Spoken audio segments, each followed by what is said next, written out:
Hello everyone, welcome to Classfix Academy. Classfix Academy ফালৰ পৰা আপোনালোক সকলোকে স্বাগতম জনাইছো। আজিৰ ভিডিঅ'ত আমি ডিসকাস কৰিম DHS, APDCL আৰু SSC CGL ৰ বাবে most important MCQ,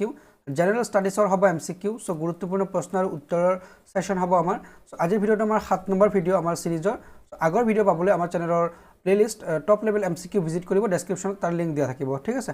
আৰু লগতে আমাৰ পেইড কোৰ্স যদি আপোনালোকে জয়েন হ'ব বিচাৰে তেন্তে স্ক্ৰীনত এটা নম্বৰ ফ্ল্যাশ হৈ আছে, সেই নম্বৰত WhatsApp কৰিব। আমাৰ DHS plus APDCL paid course চলি আছে, লগতে আসাম টেটৰ পেইড কোৰ্স চলি আছে। সো আপোনালোকে যদি জয়েন হ'ব বিচাৰে তেন্তে তলৰ নম্বৰত কন্টাক্ট কৰিব, ওকে, WhatsApp কৰিব। এতিয়া আমি ফাৰ্স্ট কোৱেশ্চনটো লৈছো। এক number question which is very important. What is the term of a member of Rajya Sabha? তো অর্থাৎ রাজ্য সভাৰ যেটো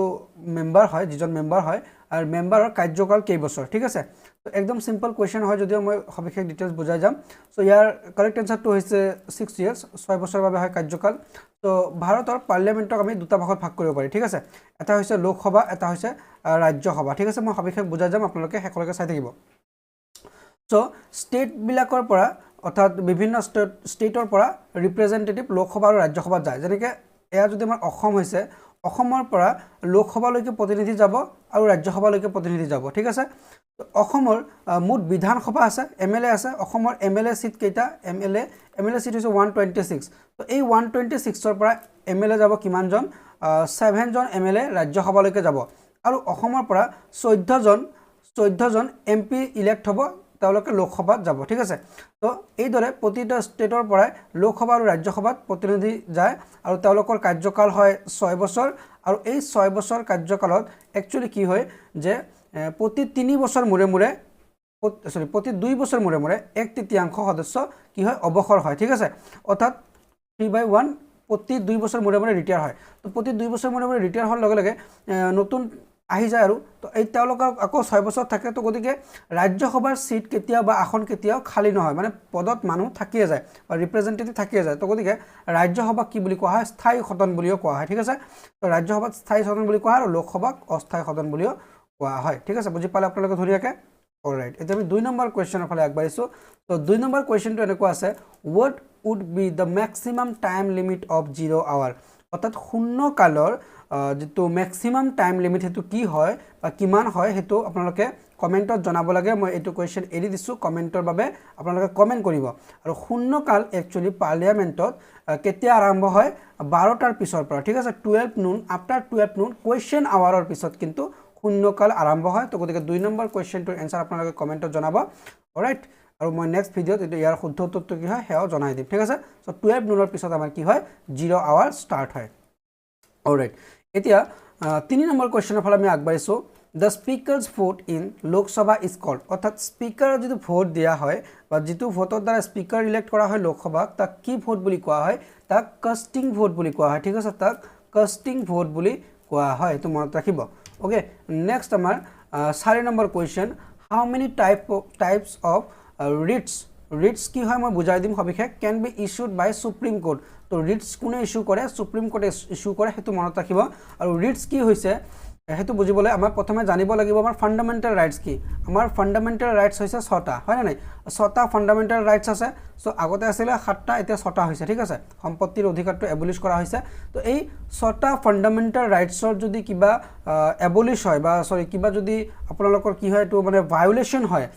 তেন্তে আমাৰ কি হয়? ৰিটস আমাক হেতু প্ৰটেকশন কৰে। অৰ্থাৎ আপোনালোকে ডাইৰেক্টলি এনেকৈ ক'ব পাৰে আমাৰ ফান্ডামেন্টাল ৰাইটসক প্ৰটেকশন কৰাৰ বাবে সুপ্ৰিম কোৰ্টে ৰিটস ইস্যু কৰে, ঠিক আছে। আৰু এই ৰিটস হৈছে 5টা, ঠিক আছে। আমাৰ পলিটিৰ ভিডিঅ'ত আপোনালোকে চাব পাৰিব, প্লেলিষ্টত আছে। ইণ্ডিয়ান পলিটিৰ ভিডিঅ' চাব পাৰিব, আসাম ডাইৰেক্ট ৰিক্ৰুটমেন্টৰ প্লেলিষ্টত আছে, ওকে। সো এই ক্লাছবোৰ আমি আসাম ডাইৰেক্ট ৰিক্ৰুটমেন্টত কৰাইছিলো আগতে, সো তাতে আপোনালোকে চাব পাৰিব। So there are 5 types of writs can be issued by supreme court in response of protecting fundamental rights, okay. Next আমি 5 নম্বৰ কোৱেশ্চন লৈছো। পাব্লিক ইন্টাৰেস্ট লিটিগেশন, PIL, ঠিক আছে। PIL এৰ সম্পূৰ্ণ নাম কেতিয়া আহিব পাৰে যে PIL এর সম্পূর্ণ নাম কি? সো PIL এর সম্পূর্ণ নাম হৈছে public interest litigation may be linked with, অর্থাৎ কিহৰ সৈতে লিংক কৰা হয়? পাব্লিক ইন্টাৰেস্ট লিটিগেশনটো লিংক কৰা হয় জুডিশিয়াল ৰিভিউ, ঠিক আছে। জুডিশিয়াল ৰিভিউৰ সৈতে পাব্লিক ইন্টাৰেস্ট লিটিগেশনটো লিংক কৰা হয়, ওকে। নেক্সট আমি 6 নম্বৰ কোৱেশ্চন লৈছো। Who was the first women governor a state in free India from out of flowing, অর্থাৎ মানে স্বাধীন ভাৰতত প্ৰথম মহিলা ৰাজ্যপাল কোন আছিলে, ঠিক আছে স্বাধীন ভাৰতৰ প্ৰথম মহিলা ৰাজ্যপাল কোন আছিল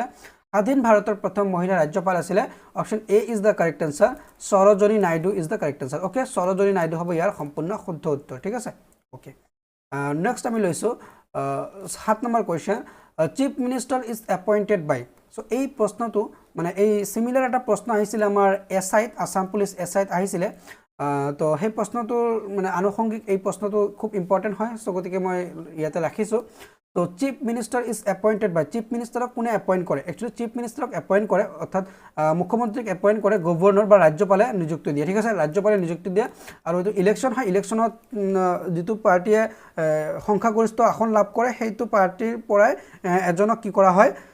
চিফ মিনিষ্টাৰ হিচাপে আসন দিয়া হয় আৰু এই আসনৰ চিফ মিনিষ্টাৰ আসনত তেওঁক নিযুক্তিটো দিয়ে ঠিক আছে এপইন্ট কৰে কোনে এপইন্ট কৰে গভৰ্ণৰে ঠিক আছে সেইটো মনত ৰাখিব খুব ইম্পৰ্টেন্ট ওকে এই যে আমি 8 নম্বৰ কোৱেশ্চনৰ ফালে আগবাঢ়িছো the maximum number of members that the legislative assembly of a state in India can have is অৰ্থাৎ ষ্টেট লেজিসলেটিভ বুলি ক'লে একচুয়ালি আমাৰ যেনেকৈ পাৰ্লিয়ামেন্টৰ দুটা ভাগ আছে ষ্টেটৰ পাৰ্লিয়ামেন্টৰ বা ষ্টেট লেজিসলেটিভৰ দুটা ভাগ আছে এটা লেজিসলেটিভ কাউন্সিল এটা লেজিসলেটিভ এসেম্বলি ঠিক আছে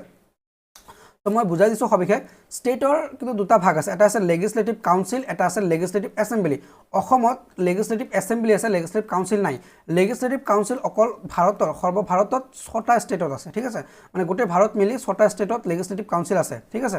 আৰু লেজিসলেটিভ এসেম্বলি আমাৰ অসমতো আছে অসমৰ লেজিসলেটিভ এসেম্বলিৰ টোটাল সিট হৈছে 126 এতিয়া যদি অসমৰ সিট বাঢ়ি থাকে ম্যাক্সিমাম লিমিট কিমান লৈকে যাব পাৰিব ঠিক আছে তো ইয়াতে ম্যাক্সিমাম লিমিটৰ কথা কৈছে যি কোনো ষ্টেটৰ হ'ব পাৰে তো ম্যাক্সিমাম কিমানটা আসন হ'ব পাৰে সো ম্যাক্সিমাম আসন হ'ব পাৰে 500টা ঠিক আছে 500টা ম্যাক্সিমাম আসন হ'ব পাৰে সো এটো মনত ৰাখিব খুব ইম্পৰ্টেন্ট কোৱেশ্চন ম্যাক্সিমাম হ'ব পাৰে 500টা আৰু মিনিমাম 60টা হ'বই লাগিব ঠিক আছে মিনিমাম 60টা হ'বই লাগিব ম্যাক্সিমাম 500 হ'ব পাৰিব আৰু কিছুমান ষ্টেটৰ ক্ষেত্ৰত কি কৰা হয়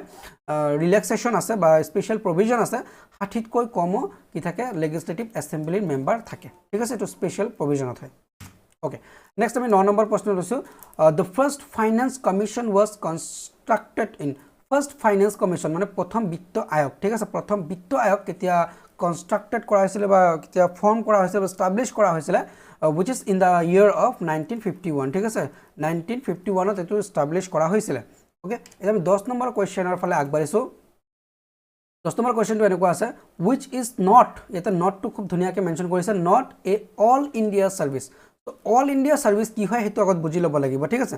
তো আপোনালোকে ইউপিএসসি নাম শুনিছে UPSC union public service commission UPSC কি কৰে কন্ডাক্ট কৰে এক্সাম ঠিক আছে আৰু সেই এক্সামৰ বাবে কি কৰা হয় বিভিন্ন পোষ্টৰ বাবে এক্সাম কন্ডাক্ট কৰে আৰু এক্সামৰ টোটাল 24 প্লাস পোষ্টৰ বাবে তেওঁলোকে পৰীক্ষা পাতে ঠিক আছে আৰু এই পোষ্ট বিলাকত কি থাকে আইপিএস থাকে আইএএস থাকে তাৰ পিছত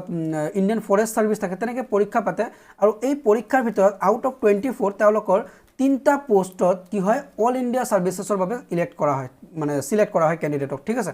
তো অল ইণ্ডিয়া সাৰ্ভিসেছৰ বাবে সিলেক্ট কৰা ক্যান্ডিডেটৰ যেটো হয় আইপিএস হয় আইপিএছক অল ইণ্ডিয়া সাৰ্ভিস বুলি কোৱা হয় আইএএস অৰ্থাৎ ইণ্ডিয়ান এডমিনিষ্ট্ৰেটিভ সাৰ্ভিসক অল ইণ্ডিয়া সাৰ্ভিস বুলি কোৱা হয় আৰু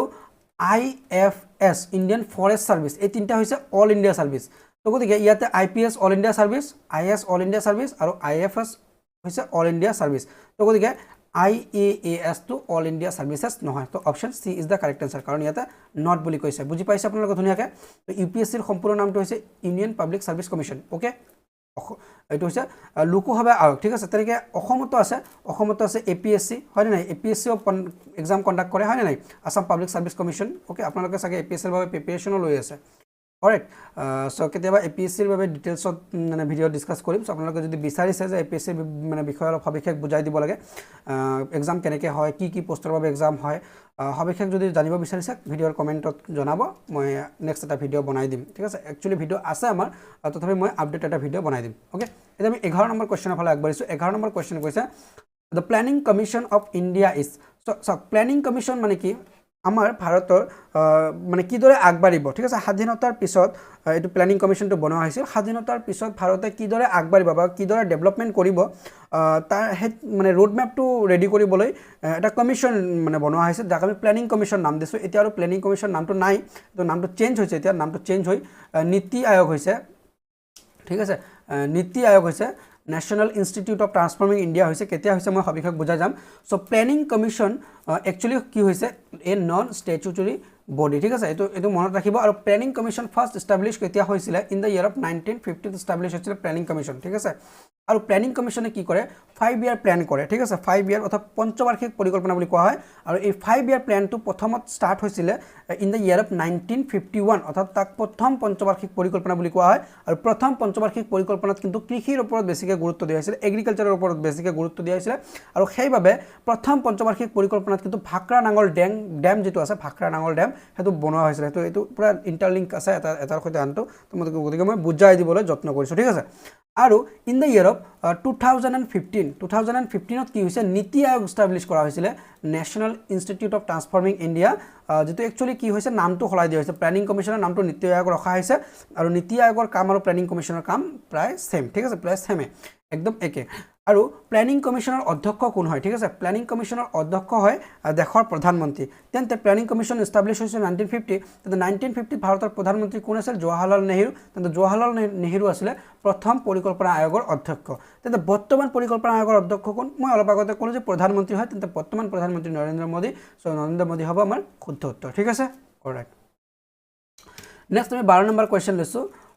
সেকেন্ড 5 ইয়াৰ প্ল্যান সক অলপ আগতে মই প্ৰথম পঞ্চবাৰ্ষিক পৰিকল্পনাৰ কথা কৈছো তাতে কিখৰ ওপৰত গুৰুত্ব দিয়া হৈছিল সেকেন্ড যেটো 5 ইয়াৰ প্ল্যানিং আছিল সেকেন্ড 5 ইয়াৰ প্ল্যানিংত কিন্তু কি কৰা হৈছিল অলপ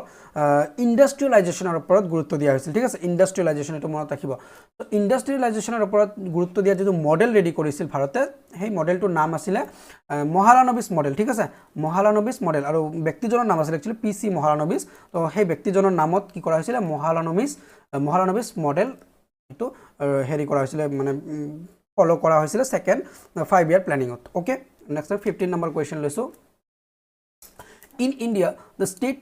known for its sandalwood ঠিক আছে sandalwood বুলি ক'লে চন্দনৰ কাঠ আমি জানো চন্দনৰ কাঠৰ বাবে কোনটো ৰাজ্য জনাজাত হেতু হৈছে কৰ্ণাটক ঠিক আছে কৰ্ণাটক আপোনালোকে পুষ্পা ফিল্মখনত চাইছে ন চন্দনৰ কাঠ সো গতিকে Karnataka is the correct answer okay next আমাৰ 14 number question which state of the which state of India touches maximum state boundaries so state boundaries বুলি ক'লে ভাৰতৰ ভিতৰত বিভিন্ন ৰাজ্য আছে হয় না টোটাল ৰাজ্য কেইটা টোটাল 28 টা ৰাজ্য আছে আৰু 8 টা কেন্দ্ৰশাসিত অঞ্চল আছে ঠিক আছে 28 state and 8 union territories okay so এতিয়া এই 28 টা ৰাজ্যৰ এনেকুৱা ৰাজ্য আছে যেটো ৰাজ্য ম্যাক্সিমাম আদাৰ ষ্টেটৰ ৰাজ্যক এনেকে টাচ কৰি আছে মানে বাউন্ডাৰী তো গতিকে সেই ৰাজ্যটোৰ নাম হৈছে উত্তৰ প্ৰদেশ ঠিক আছে উত্তৰ প্ৰদেশে মুঠ কেইখন ৰাজ্যৰ সৈতে আন্তঃৰাষ্ট্ৰীয় সীমা লগ লাগি আছে উত্তৰ প্ৰদেশৰ আন্তঃৰাষ্ট্ৰীয় সীমা লগ লাগি আছে 9খন ৰাজ্যৰ সৈতে ঠিক আছে 9 ষ্টেটৰ সৈতে লগ লাগি আছে ঠিক আছে ঠিক একেদৰে অসমৰ আন্তঃৰাষ্ট্ৰীয় সীমা লগ লাগি আছে এটো প্ৰশ্ন আহিছিল আসাম ডাইৰেক্ট ৰিক্ৰুটমেন্টত আহিছিল আপোনালোকে এটো এনসাৰ কৰিছে ঠিক আছে ওকে সো নেক্সট আমি লৈছো 15 number question The Indian Standard Time ঠিক আছে Indian Standard Time ছুটিকৈ IST কেতিয়াবা লিখা থাকিব পাৰে ঠিক আছে IST Indian Standard Time is calculated from the clock tower of অৰ্থাৎ আপোনালোকে জানে যে পৃথিৱীৰ মাজ মজিয়াৰে যোৱা 0 ডিগ্ৰী অৰ্থাৎ প্ৰাইম মেৰিডিয়ানৰ পৰা আমি GMT অৰ্থাৎ গ্ৰীনউইচ মিন টাইমৰ পৰা আমি কিন্তু কি কৰিছো পৃথিৱীৰ টাইমটো গণনা কৰি থাকো আৰু বাকি যি দ্ৰাঘিমা ৰেখা আছে এই দ্ৰাঘিমা ৰেখাবোৰৰ পৰা আমি কি কৰি থাকো বিভিন্ন দেশৰ সময় গণনা কৰি থাকো ঠিক আছে তো তেন্তে যেটো সময় গণনাৰ যেটো লাইন ভাৰতৰ মাজেৰে পাৰ হৈছে এটো আমাৰ একচুয়ালি 5টা ষ্টেটৰ মাজেৰে পাৰ হৈছে ঠিক আছে 5টা ষ্টেটৰ মাজত আমাৰ জিওগ্ৰাফি ক্লাছত পাব সো এটো কোনটো টাৱাৰৰ মানে এটো মানে পাৰ হৈছে আৰু ঠিক আছে from da clock tower of তো কোনটো টাৱাৰৰ পৰা পাৰ হৈছে তো মিৰ্জাপুৰ বুলি কোৱা হয় এটো মিৰ্জাপুৰ হ'ব কাৰেক্ট আনসাৰ ওকে আৰু GMT আৰু IST ৰ মাজত যেটো ডিফাৰেন্স অৰ্থাৎ গ্ৰীনউইচ মিন টাইম আৰু ইন্ডিয়ান স্ট্যান্ডাৰ্ড টাইমৰ মাজত যেটো ডিফাৰেন্স হয় সেই ডিফাৰেন্সটো হৈছে আমাৰ কিমান 5 hour 30 minutes okay 5 hour 30 minutes এটো হ'ব আমাৰ সম্পূৰ্ণ শুদ্ধ উত্তৰ এটো ডিফাৰেন্স অলৰাইট এতিয়া আমি 16 নম্বৰ কোৱেশ্চন লৈছো ইন্ডিয়া ইজ সেপাৰেটেড ফ্ৰম শ্ৰীলংকা বাই অৰ্থাৎ ভাৰতৰ মেপ যদি আপোনালোকে চাই ভাৰতৰ মেপত ইয়াতে শ্ৰীলংকাটো আছে সো এটো সেপাৰেট আছে হয় না নাই সো ভাৰতৰ পৰা সেপাৰেট আছে তো সেপাৰেট থকাৰ যেটো হেৰি আছে হেতু কিহৰ মানে কিহে পৃথক কৰিছে সো পাল্ক ষ্টেট বুলি আপোনালোকে পাব পাল্ক ষ্টেটে কি কৰে ভাৰত আৰু ইন্ডিয়া আৰু শ্ৰীলংকা কি কৰে সেপাৰেট কৰে ঠিক আছে হেতু মনত ৰাখিব খুব ইম্পৰ্টেন্ট তাৰ পিছত 17 number question which is the highest peak in Andaman Nicobar পিক মানে কি হয় পিক মানে বুজি লব আপোনালোকে ম্যাক্সিমাম জানে যদিও মই কৈছো সো সো এনেকৈ পাহাৰৰ যিটো ওখ ঠাই থাকে তাক আমি কি বুলি ক'ম পিক বুলি ক'ম তো এই পিকটো আটাইতকৈ হাইয়েষ্ট কোনটো হৈছে হাইয়েষ্ট পিক হ'ব আন্দামান নিকোবৰৰ এটো হ'ব সডল পিক ঠিক আছে saddle peak is the correct answer alright next ইয়াতে কৈছে যে Sikkim become a full fledge state of India in অৰ্থাৎ সিকিমে কেতিয়া পূৰ্ণ ৰাজ্যৰ মৰ্যাদা পাইছিলে ঠিক আছে তো সিকিমে পূৰ্ণ ৰাজ্যৰ মৰ্যাদা পাইছিলে option B is the correct answer 1975 ঠিক আছে 1975 সিকিমে পূৰ্ণ ৰাজ্যৰ মৰ্যাদা পায় ওকে অলৰাইট সো এতিয়া নেক্সট 19 নম্বৰ কোৱেশ্চন ইয়াতে কৈছে কিয়োটো প্ৰটোকল ঠিক আছে কিয়োটো প্ৰটোকল এটা ইম্পৰ্টেণ্ট হয় মই বুজাই যাম ভাবিকে so first committed period started in 2008 and ended in অৰ্থাৎ কিয়োটো প্ৰটোকলৰ ফাৰ্ষ্ট কমিটেড পিৰিয়ডটো ষ্টাৰ্ট হৈছিলে 2008 অৰ্থাৎ 2008ত আৰম্ভ হৈছিলে এটো শেষ হৈছিলে কেতিয়া এটো শেষ হৈছিলে 2012 ঠিক আছে আৰু কিয়োটো প্ৰটোকলৰ একচুয়ালি যেটো এজেন্ডা আছিলে বা যেটো অবজেক্টিভ আছিলে হেতু ক্লাইমেট চেঞ্জৰ লৈ তেওঁলোকে কাম কৰিছিলে সো ক্লাইমেট চেঞ্জ ঠিক আছে তো মনত ৰাখিব Kyoto protocol is related to climate change okay next আমি 20 নম্বৰ কোৱেশ্চনৰ ফালে আগবাঢ়িছো সো 20 নম্বৰ কোৱেশ্চনটো আমাৰ অলপ মানে কম্পিউটাৰৰ বিষয় আছে এতিয়া আমি কেইটামান কোৱেশ্চন কম্পিউটাৰৰ পাম কাৰণ কম্পিউটাৰৰ পৰা তোমালোকৰ কিন্তু মানে কোৱেশ্চনটো আহি থাকে বেছিকৈ ঠিক আছে তো কম্পিউটাৰৰ বাবে সেপাৰেটকৈ পোষ্টও ক্ৰিয়েট কৰে সো গতিকে কম্পিউটাৰৰ প্ৰশ্ন অহাটো একদম মানে নিশ্চিত হৈছে আজিকালি পৰীক্ষাত তো গতিকে প্ৰথম কোৱেশ্চনটো অৰ্থাৎ 20 নম্বৰ কোৱেশ্চন ইয়াৰ কম্পিউটাৰৰ প্ৰথম কোৱেশ্চন সো ইয়াতে কৈছে the three main parts of the processor সক প্ৰচেছৰ বুলি ক'লে কম্পিউটাৰতো প্ৰচেছৰ থাকে এই মই ভিডিওটো যে ৰেকৰ্ড কৰি আছো তাতে প্ৰচেছৰে কাম কৰি আছে হয় নাই সো যেনেকৈ মই i5 ৰ কম্পিউটাৰ বা প্ৰচেছৰ ইউজ কৰি আছো ইন্টেলৰ হয় সো তেনেকুৱাকৈ যে প্ৰচেছৰ হৈছে কি এটা মানে কন্টেন্ট ঠিক আছে তাতে মানে বহুত চিপ এড হৈ থাকে ঠিক আছে এটো কেতিয়াবা বেলেগ ক্লাছত মই বুজাই দিম তো যি কি নহওক ইয়াত মেইন পাৰ্টস কি হয় কম্পিউটাৰৰ পাৰ্টস হৈছে তিনিটা হয় এটা হৈছে ALU arithmetic and logical unit তাৰ পিছত থাকে কন্ট্ৰোল ইউনিট আৰু থাকে ৰেজিষ্টাৰ ঠিক আছে আৰু এৰিথমেটিক এণ্ড লজিকেল ইউনিটৰ কাম কি arithmetic and logical unit ALU ৰ কাম হৈছে যোগ বিয়োগ আৰু সৰু ডাঙৰ এইবিলাক মানে ক্যালকুলেট কৰা যেনেকৈ 5 আৰু 5 যোগ কৰিলে কিমান হয় 10 হয় এটো কোনে কাম কৰে সেই কামটো কোনে কৰে সেই কামটো কৰে ALU arithmetic and logical unit ঠিক আছে কন্ট্ৰোল ইউনিটে কন্ট্ৰোল কৰি থাকে আৰু ৰেজিষ্টাৰৰ সেপাৰেট কাম আছে সো এই তিনটা কম্পোনেন্ট মিলি আমাৰ কি হয় প্ৰচেছৰ হয় ঠিক আছে সো ভিডিওটো যদিও দীঘলীয়া হৈ আছে অলপ মন দি চাব বহুত কিন্তু হেল্প কৰিব আপোনাক ঠিক আছে Okay, এতিয়া আমি নেক্সট কোৱেশ্চন লৈছো 21 নম্বৰ কোৱেশ্চন সো 21 নম্বৰ কোৱেশ্চনৰ কম্পিউটাৰৰ কোৱেশ্চনে আছে কম্পিউটেশন এণ্ড লজিকেল অপাৰেশনস অলপ আগতে মই যেটো কলো কম্পিউটেশন মানে যোগ বিয়োগ কৰা আৰু বা পূৰণ হৰণ কৰা বিলা কম্পিউটেশন বুলি কোৱা হয় computation and logical operations are perform by অৰ্থাৎ কোনে পাৰফৰ্ম কৰে এটো ALU পাৰফৰ্ম কৰে অৰ্থাৎ এৰিথমেটিক এণ্ড লজিকেল ইউনিটে পাৰফৰ্ম কৰে ওকে নেক্সট আমাৰ 22 number question how many operation does binary choice offer binary choice মানে কি হৈছে আমাৰ যেটো কম্পিউটাৰত আমি কাম কৰি আছো সেই কমপ্লিট ওয়াৰ্কটো কিন্তু কি আছে বাইনাৰী সিস্টেমৰ ওপৰত কাম কৰি আছে আৰু বাইনাৰী সিস্টেমটো কি হয় বাইনাৰী সিস্টেমটো হৈছে এটা এনেকুৱা সিস্টেম যাত কি থাকে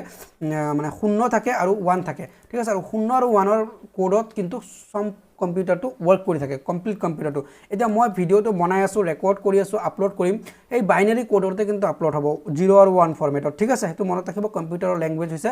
বাইনাৰী ল্যাঙ্গুৱেজ যত কি থাকে 0 আৰু 1 ৰ কোডত থাকে ঠিক আছে নেক্সট 23 নম্বৰ question the smallest unit in a digital system বুলি ক'লে কি হয় ডিজিটাল ষ্টৰেজ সিস্টেম বুলি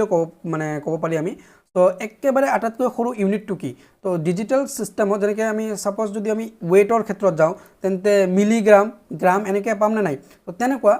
ডিজিটাল সিস্টেমত আটাইতকৈ একদম কম যদি হয় তেন্তে বাইট হয় ঠিক আছে BIT বাইট নহয় একচুয়ালি BIT বিট বুলি ক'ব লাগিব ঠিক আছে বিট ঠিক আছে অলপ প্ৰনাউন্সিয়েচন হেৰি হৈছে বিট সো বিট কি হয় যেতিয়া 4টা বিট একলগ হয় যেতিয়া 4টা বিট একলগ হয় তেতিয়া আমি কি পাম 1 নিবল পাম ঠিক আছে 1 নিবল আৰু যেতিয়া 8টা বিট একলগ হ'ব তেতিয়া আমি কি পাম 2 নিবল পাম ঠিক আছে 2 নিবল ওকে আৰু এই 2 nibble is equal to 1 byte okay 2 nibble is equal to 1 byte অৰ্থাৎ মানে 8টা বাইট থাকিলে তাক আমি 8টা বিট থাকিলে তাক আমি 1 বাইট বুলি কম ঠিক আছে আৰু তেনেকুৱাকে 1000 যদি 24টা বাইট একলগে হয় তেনে তাক আমি কি বুলি কম MB বুলি কম মেগাবাইট ঠিক আছে আৰু তেনেকুৱা 1024টা যদি MB একলগে হয় তেতিয়া আমি GB পাম হয় নাই তাৰ পিছত TB পাম তাৰ পিছত এনেকৈ পাই থাকিম আৰু GB তাৰ পিছত MB GB TB তাৰ পিছত পেটাবাইট এনেকৈ আমি পাই থাকো ঠিক আছে তো আটাইতকৈ সৰু ইউনিটটো হৈছে বাইট অলৰাইট ওকে পিক দা অড ম্যান আউট ইয়াতে অড হৈছে SS টো ইয়াতে অড ঠিক আছে অলৰাইট নেক্সট আমি 25 নম্বৰ কুৱেশ্যন লৈছোঁ দ্য হোম পেজ বুলি ক'লে চাওক আপোনালোকে যেতিয়া গুগলত মানে কিবা এটা সাৰ্চ কৰি দিয়াৰ লগে লগে যে প্ৰথম পেজ আহে তাক আমি কি বুলি ক'ম হোম পেজ বুলি ক'ম ঠিক আছে তো হোম পেজ হৈছে ফাৰ্ষ্ট পেজ এইটো মনত ৰাখিব হোম পেজ হৈছে ফাৰ্ষ্ট পেজ নেক্সট আমাৰ আছে 26 number question the casual organism of polio' ঠিক আছে অৰ্গেনিজম মানে হৈছে কি একচুৱেলি পলিঅ'ৰ যিটো কজ হয় ঠিক আছে কিহৰ বাবে মানে পলিঅ' ৰোগটো হয় সেইটো ভাইৰাছজনিত ৰোগ আপোনালোকে জানে পলিঅ' হৈছে ভাইৰাছজনিত ৰোগ ওকে তাৰপিছত ইবোলা নামটো আপোনালোকে চাগে শুনিছে কিছুমানে শুনা নাই সো ইবোলা হৈছে কৰোনাৰ দৰে এটা ভাইৰাছ যেটো একচুৱেলি দক্ষিণ আফ্ৰিকাত স্প্ৰেড হৈছিলে এটো খুব ডেডলি ভাইৰাছ হয় ঠিক আছে ইবোলা হৈছে ওয়ান কাইন্ড অফ ভাইৰাছ যেটো একচুৱেলি দক্ষিণ আফ্ৰিকাত স্প্ৰেড হৈছিলে এটো মানে পেন্ডেমিক হোৱা নাই ঠিক আছে পেন্ডেমিক বা এপিডেমিক হৈ আছিল এপিডেমিক বুলি ক'লে এটা দেশৰ মাজত থাকিলে তাক এপিডেমিক বুলি কোৱা হয় ঠিক আছে যেনেকৈ চাইনাত কৰোনাটো স্প্ৰেড হৈছিলে তো চাইনাত যদি থাকিলে হয় তাক এপিডেমিক বুলি কোৱা হল হয় ঠিক আছে কিন্তু যেতিয়া ওয়াৰ্ল্ড ওয়াইড স্প্ৰেড হৈ যায় তেতিয়া তাক আমি পেন্ডেমিক বুলি কওঁ তো ইবোলা এটা এপিডেমিক আছিল এটো পেন্ডেমিক মানে হোৱা নাছিল ঠিক আছে তো এটো ভাইৰাছ জনিত তাৰপিছত souring of milk is due to অৰ্থাৎ মানে মিল্কৰ পৰা আমি যেটো দহি পাওঁ এটো কিয় হয় এটো জাস্ট বিকজ অফ ব্যাকটেৰিয়া ঠিক আছে আৰু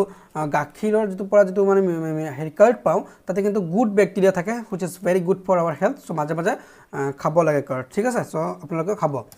আৰু তাৰপিছত এইডছ ভাইৰাছ কন্টেন্টছ এইডছৰ যেটো মানে HIV এইডছ বুলি জানো আমি HIV হিউম্যান ইমিউনোডেফিচিয়েন্সি ভাইৰাছ যেটো আছে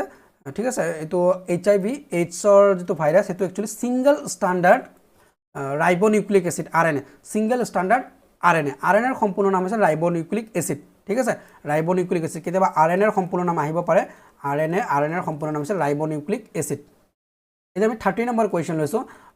what is SARS so SARS কি SARS হৈছে one kind of virus ঠিক আছে so a disease caused by virus so ভাইৰাছৰ পৰা হোৱা এটা বেমাৰ ঠিক আছে one kind of virus disease ঠিক আছে তো ভাইরাল ডিজিজ বুলি ক'ব পাৰি আমি সাৰ্স হৈছে ভাইৰাছ ঠিক আছে কৰোনাৰ দৰে আছিল কিন্তু এটো ডেডলি নাছিল ইমান ঠিক আছে তো সাৰ্স এক প্ৰকাৰ ভাইৰাছ আছিল কিন্তু কৰোনাটো বেছিকে স্প্ৰেড হৈ গ'ল বেছিকে ডেডলি হৈ গ'ল তো যিকি নহওক আমি 30টা কোৱেশ্চন আমি ডিসকাস কৰিলো so which is very important for upcoming your DHS exam APDCL exam and also important for SSC CGL so যদি ভিডিওটো ভাল লাগিছে আৰু ইনফৰমেটিভ হৈছে তেন্তে ডেফিনেটলি লাইক এটা দিব আৰু বন্ধুৰ মাজত শেয়াৰ কৰিব আৰু যদি আপোনালোকে আমাৰ পেইড কোৰ্সত জয়েন হ'ব বিচাৰে যেটো আমাৰ কমপ্লিটলি ডেসক্ৰিপটিভ থাকে তাতে আমি PDF নোটস আৰু মক টেষ্ট অল কন্টেন্ট তাতে থাকে একদম কমপ্লিট আমাৰ কোৰ্স এটা হয় হেতু যদি জয়েন হ'ব বিচাৰে আমাৰ তলত এটা নম্বৰ ফ্ল্যাশ হৈ আছে সেই নম্বৰত WhatsApp কৰিব WhatsApp কৰি জয়েন হ'ব পাৰিব ম্যাক্সিমাম ষ্টুডেন্টে সেই কোৰ্সটো পাৰচেজ কৰিছে so please don't miss the course আৰু হেতু কোৰ্স কিন্তু আপোনাক বহুত হেল্প কৰিব কম্পিটিটিভ এক্সামত ঠিক আছে সো আজিৰ ভিডিও মই ইয়াতে সমাপ্ত কৰিছো Thanks for watching Classfix Academy.